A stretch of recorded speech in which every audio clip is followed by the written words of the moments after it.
அவன் இல்லாத காடு காடாக இல்லை, பொட்டல் காடாக மாறி இருக்கிறது என்பதை பார்க்கிற போதுதான் நான் சொன்னது உங்களுக்கு நினைவு வரும். உண்மையிலேயே வீரப்பன் வனக்காவலன் என்பது அவரே சொன்னதுதான். அவர் உயிரோடு இருக்கும் வரை 6000 சதுர கிலோமீட்டரில் ஒரு கர்நாடக காக்கை கூட பறக்கவில்லை. செத்து விழுந்தார். ஒக்கனைக்கல் என்னது என்று எடியூரப்பா வந்து நின்று விட்டார்.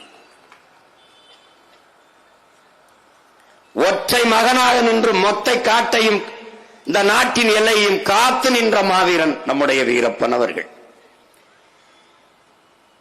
இந்த இந்தியர்கள் திராவிடர்களுக்கு தமிழனின் எவனவன் எழுச்சி குறியீடாக வீரமிக்க குறியீடாக நிமிர்கிறானோ அவனை வீழ்த்தணும்.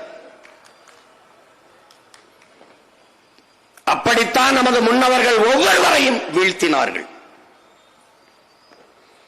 அறிவு தளத்திலே அல்லது வீர களத்திலே எவன் எழுந்தாலும் அவனை பழி சுமத்தி வீழ்த்துவார்கள். இப்படித்தான் நம் உயிர் தலைவன் மேதகுவே பிரபாகரனை பிரிவினைவாதி, பயங்கரவாதி, தீவிரவாதி என்று பழி சுமத்தி அழித்து வீழ்த்தினார்கள். என்னரும் தம்பி தங்கைகளே, என் அன்பான மக்களே, காந்திக்கு பகத்சிங் கூட பயங்கரவாதி தான். வெள்ளைக்காரனுக்கு சுபாஷ் சந்திர போஸ், பகத்சிங் பயங்கரவாதி. ஆனால் எங்களுக்கு மாவீரர்கள், புரட்சியாளர்கள். அப்படித்தான் என் இனம் சாராத இந்த ஆட்சியாளர்களுக்கு எங்கள் அவர்கள் திருடர்கள், பயங்கரவாதிகள், கொள்ளைக்காரர்கள். ஆனால் எங்களுக்கு அவர்கள் மாபெரும் வீரர்கள், எங்களது இனக்காவலர்கள், வனக்காவலர்கள், எங்கள் மதிப்புமிக்க முன்னவர்கள், வழிபடத்தக்க முன்னவர்கள், போற்றுதற்குரிய இறை மக்கள். உலகம் 1000 சொல்லலாம் பிரபாகரன் பயங்கரவாதி என்று. அவன் பிள்ளைகள் நாங்கள் அந்த உலகத்திற்கு உறக்க சொல்லுவோம், பிரபாகரன் எங்கள் தலைவன் என்று. அதை போலதான் இந்த ஆட்சியாளர்களுக்கு சொல்லுவோம் நாங்கள், வீரப்பன் எங்கள் வனக்காவலன் என்று, எங்கள் எல்லை சாமி என்று. வாழும்போது அவனை புறந்தள்ளியது போல அவன் புதைத்த இடத்தையும் நீ புறந்தள்ளி போடலாம். ஆனால் அவன் பிள்ளைகள் கையில் இந்த நிலமும் அதிகாரமும் சிக்கும். அன்னைக்கு அவன் நினைவிடம் கோயிலாக இருந்து எல்லோராலும் போற்றப்படும். வரலாற்றிலே என் அன்பு தம்பி தங்கைகளை, வரலாற்றில் தெளிவு வராத எந்த இனமும் எழுச்சி வர முடியாது. வீழ்ந்துவிட்ட ஒரு தேசிய இனம் வரலாற்றின் வழியில் நடந்துதான் எழுச்சி வர முடியும். அந்த வரலாறு எப்போதும் வீரர்களுக்கானது. உன்னுடைய குலதெய்வங்களாக இருக்கிற ஐயனார், கருப்புசாமி, சுடலை மாடன் எல்லோரையும் பார், அவன் எல்லை காத்தவனாக, ஊரை காத்தவனாக இருப்பார். அப்படித்தான் நம்முடைய முருகன், அப்படித்தான் நம்முடைய மாயவன், அவன் இனதெய்வன், இவன் குலதெய்வம். இப்படி நாம் போற்றி வணங்குகிற முன்னவர்கள் எல்லாரும் வீரத்தின் குறியீடாக நின்றவர்கள். அப்படித்தான் வீரம் என்பது என்ன? ஒருவன் 100 பேரை சுட்டுக் கொள்வதல்ல, ஒருவன் 10 பேரை வெட்டிக் கொள்வதல்ல. ஒருவன் தன் உயிரை கொடுத்தேனும் இன்னொரு உயிரை காப்பானே, ஆனால் அதுதான் உண்மையிலே மாபெரும் வீரன், ஆகச் சிறந்த வீரம். அதுதான். அப்படி நின்றவர்கள் தான் எங்கள் முன்னவர்கள்.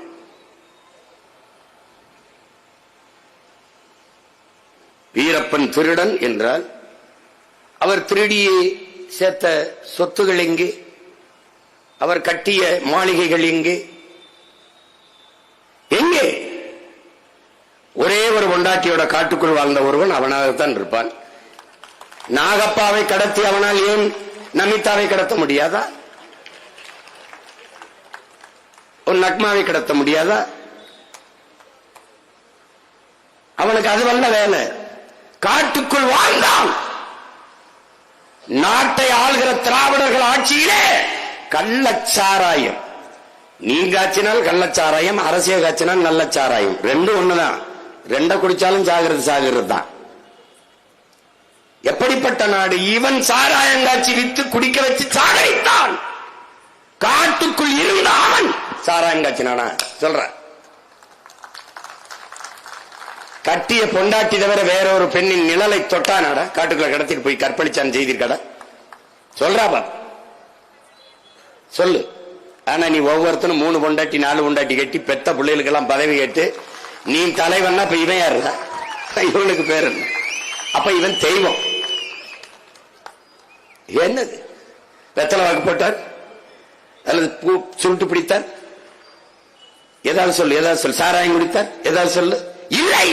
ஏன்? தமிழ் பேரினத்தின் மாண்பு. நாட்டுக்குள் வாழ்கிற மக்கள் கடைபிடிக்க வேண்டிய அறத்தையும் ஒழுக்கத்தையும் காட்டுக்குள் வாழ்ந்தவன் கடைபிடித்தான். அதற்கு காரணம் அவன் முன்னவன் எங்கள் உயிர் தலைவன் பிரபாகரன். எங்களுக்கு காடு ஏன் அவ்வளவு நெருக்கம்? என் தலைவனுக்கு வன்னிக்காடு, எங்கள் முன்னவன் தமிழரசனுக்கு முந்திரிக்காடு, எங்களவன் வீரப்பனுக்கு உனக்கு தெரியும் என்ன காடு? சந்தன காடு.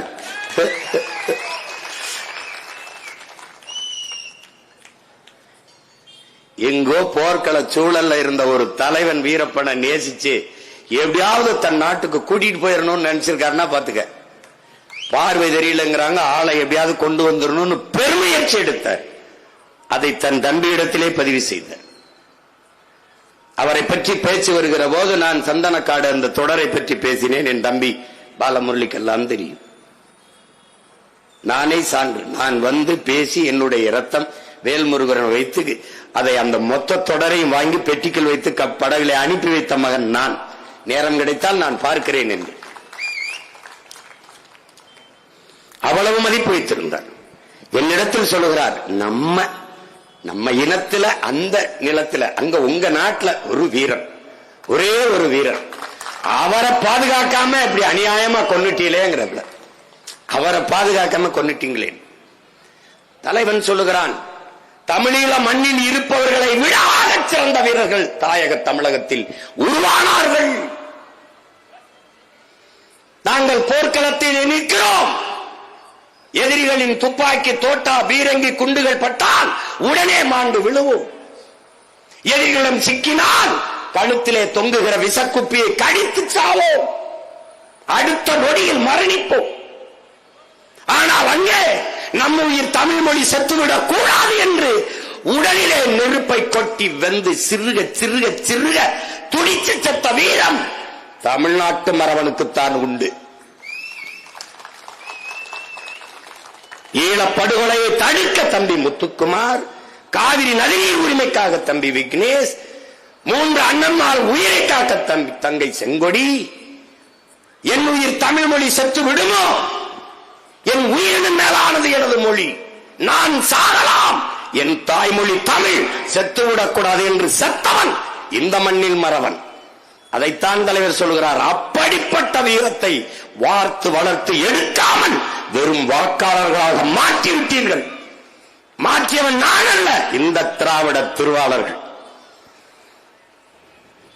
பகுத்தறிவு, முற்போக்கு, சீர்திருத்தம், சகோதரத்துவம், சமூக நீதி எல்லாம் பேசிவிட்டு சாதி, மதம், சாராயம், திரைப்போதை 4 போதைக்கு அடிமையாக்கி அடுத்த தலைமுறையை ஒண்ணுக்கு முதலாக பதறாக்கியவர்கள் இந்த பராரி கூட்டத்தின் ஆட்சி, கேடுகட்ட இவர்களின் ஆட்சி.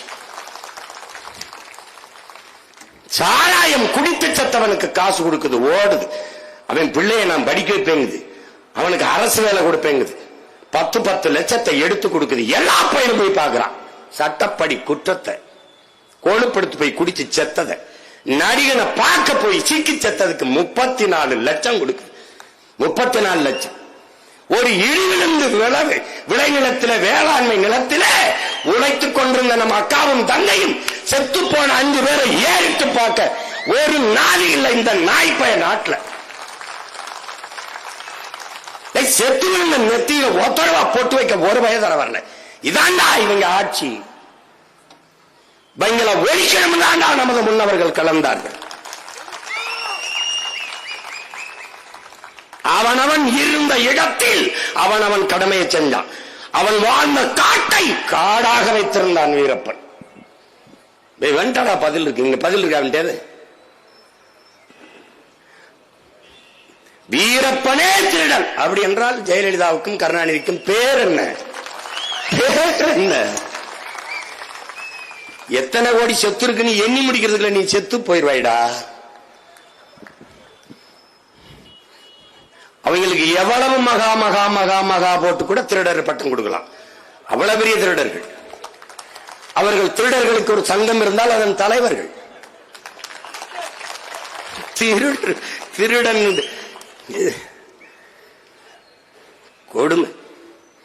அப்படிப்பட்ட ஒரு வீரனை நாம் நினைவு கூறிக்கொண்டிருக்கிறோம். காடு என்பது காடல்ல, அது இல்லாத அமையாது நாடு. நீரின்றி அமையாது உலகு என்றால் காடின்றி அமையாது நீர் என்பதை அறிவார்ந்த எனது தம்பி தங்கைகள், அடுத்த தலைமுறை பிள்ளைகள் கற்றுக்கொள்ளும்.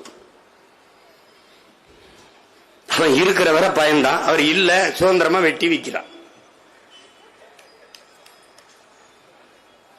என் தம்பி சீமந்தனம் மாதிரி காட்டுக்குள்ள ஆடு மாடு மேஞ்சா அது வந்து அங்க இருக்கிற வன விலங்குகளுக்கெல்லாம் ஆபத்து வந்துருமா. எனக்கிட்ட கதை சொல்றான். டே மங்கினி பிள்ளைகளா, நாங்க தினம் படிக்கிறோம்டா. படுக்கை அறை இருக்குல்ல, கால் நீட்டி படுக்கிற இடத்தை தவிர சுத்தி அறையில் வந்து பாடுற வெறும் புத்தகம்டா. பிக்காளிப்பழ வந்து பாடுற படிச்சுக்கிட்டே இருப்போம்டா. உலகத்துல நடக்குது, என்ன நடக்குது, காடுனா என்ன, நீர்னா என்ன, அருவினா என்ன, ஆறுனா என்ன, மலைனா என்ன, இதோட தெரியாதவங்களாடா நாங்க. என் பரம்பரை ரத்தம்டா, உயிர்மை நேய கூட்டம்டா. இதுகிட்ட வந்து பேசிக்கிறது இங்க. காட்டு வனவிலங்குகளுக்கு எங்க ஆடு மாடு போய் பெய்யறதுல பாதுகாப்பற்ற சூழல் உருவாயிருதான். அப்ப கல்குவாரியில வெடிகுண்ட வச்சு தகர்த்து வெட்டி எடுத்துப்பி. அப்ப அந்த ஆடு மாடெல்லாம் நல்லா அங்க வாழ்கிற சிங்கம் புலி கரடிலாம் ஐயோ நல்லா வெட்டி எடுங்க, மகிழ்ச்சியா இருக்கடா. டேய், அந்த குவாரிய தோண்டின இடத்துல இந்த குவாரி உரிமையாளம் பட்டியல் எல்லாம் எடுத்து வச்சு ஒரு நாள் நீ வெட்டி எடுத்த பொக்கணிலே உன்னை தூக்கி வச்சு நான் புதைக்கல, நீ பாதுகிட்டே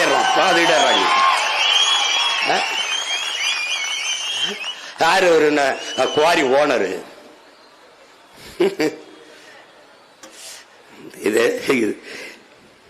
ஆள் இல்லை இல்ல. இப்போ அவர் மட்டும் துப்பாக்கியோட இப்படி காட்டுக்குள்ள சுத்திக்கிட்டு இருந்தா நான் இந்த குவாரி நான் வரலங்க, எனக்கு வேணாங்க குவாரின்ட்டு போயிருப்பான். வாரி வாரி எடுத்துக்கிட்டு போறதுனால அதுக்கு பேரு குவாரின்னு வச்சிருக்கான். அப்படிப்பட்ட ஒரு வீர மகனை நாம் போற்றிக் கொண்டிருக்கிறோம். அவருக்கு அவருடைய பிள்ளைகள் நாம் பெருமிதத்தோடும் திமிரோடும் நம்முடைய வீர வணக்கத்தை காலையில் செலுத்தினோம். மறுமுறை ஒரு முறை என்னுடைய வீர வணக்கத்தை செலுத்துவதில் நான் மகிழ்கிறேன். அவருக்கு முன்னவன் தமிழ் பேரினத்தின் வீரத்தின் பெரும் வடிவமாக இருக்கிற நம்முடைய முன்னவன், நம்முடைய வீர பெரும்பாட்டன் தீரன்.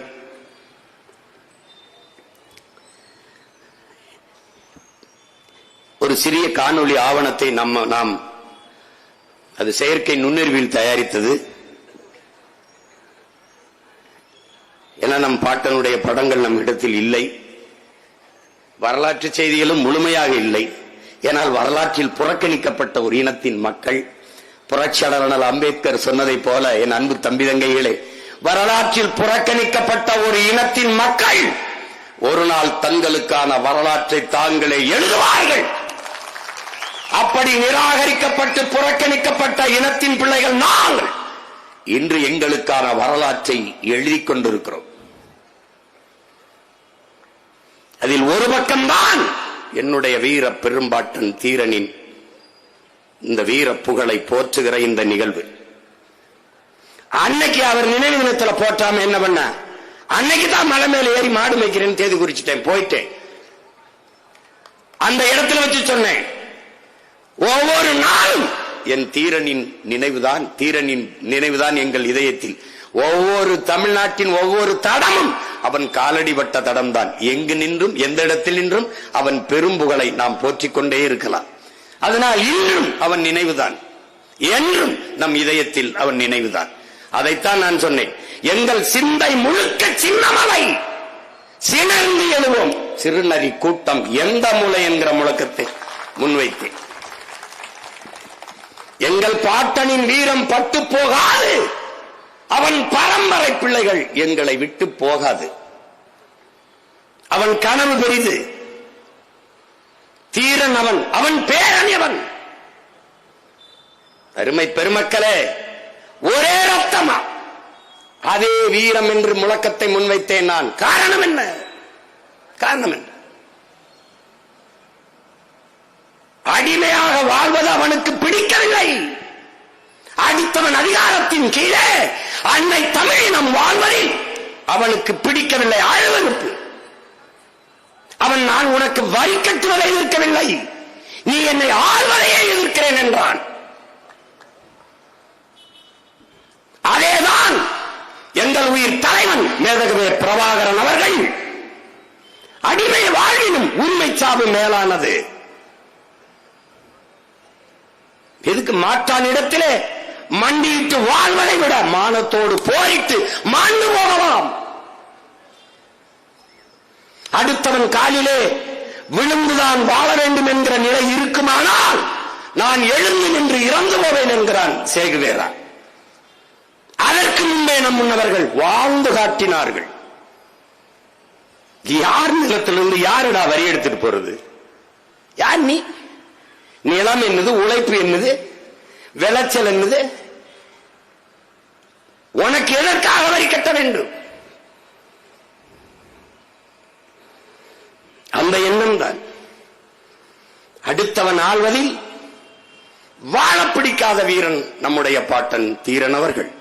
அதேதான் நேருக்கு நேராக ஒரே ரத்தம், அதே வீரம். நிலமும் களமும் தான், காலமும் தான் வேறு. அந்த நிலத்தில் இருந்த நம் தலைவன் யாரடா சிங்களன்? நீ எதுக்குடா என்னை ஆடுற? இது என் நிலம், என் நாடு. என்னை அடக்கி ஒடிக்க ஆள்வதற்கு நீ யாரு? இங்கே தீரன், அங்கே அவன் பேரன்.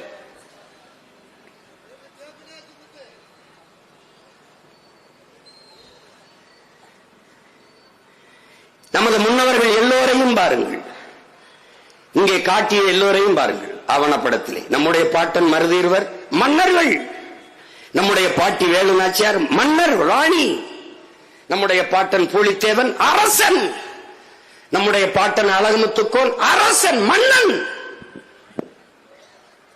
அதற்கு முன்பிருந்த மூவேந்தர்கள் எல்லாம், சேர சோழ பாண்டிய பேரரசர்கள் எல்லாம் அரசர்கள். முத்து வடுகரோ கட்டப்பொம்மரோ மன்னர் கட்டப்பொம்மரோ கட்டளையிட்டால் படைக்கு மக்கள் வர வேண்டும், அரசு ஆணை, அரசனின் உத்தரவு.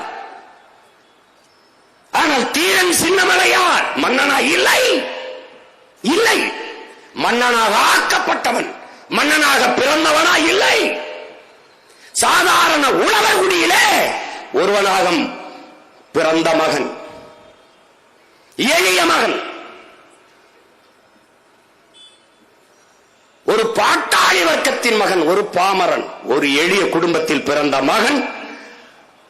அவன் நாட்டு விடுதலைக்கு போராட வா என்று கூப்பிட்டால் எவன் வருவான் என்று அறிவார்ந்த தமிழ் சமூக மக்கள் சிந்திக்கணும். மன்னன் கூட்டா வருவான், மக்களில் ஒருவன் கூப்பிட்டு எவன் வருவான்?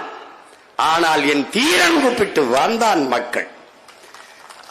காரணம் என்ன? அவன் வீரன், அவன் வீரன். எவ்வளவு ஆளுமை, எவ்வளவு ஆற்றல் இருந்தால் அவன் மக்களை பேசி ஒருங்கிணைத்துக்க பல்லாயிரக்கணக்கான இளைஞர்களை அவன் திரட்டி இருக்க முடியும் என்பதை எல்லாரும் தமிழ் மக்கள் சிந்திச்சு வாங்கணும். இதற்கு பேர்தான் என் அன்பு மக்களே வரலாற்றில் புரட்சி என்று பெயர். ஒரு எளிய மகன் அடிமைப்பட்டு கிடக்கிற அன்னை நிலத்தின் விடுதலைக்காக வா போராடி சாவோம் என்று கூப்பிடுகிற போது உயிரை கொடுக்க துணிந்து ஓடி வந்த கூட்டம் இருக்குமானால் அது இந்த நிலத்தில் முதலாக நம்முடைய வீர பெரும்பாட்டன் தீரனுக்குத்தான். அந்த வரலாறு இந்த நிலத்தில் எவனுக்கும் இல்லை, அவன் ஒருவனுக்குத்தான்.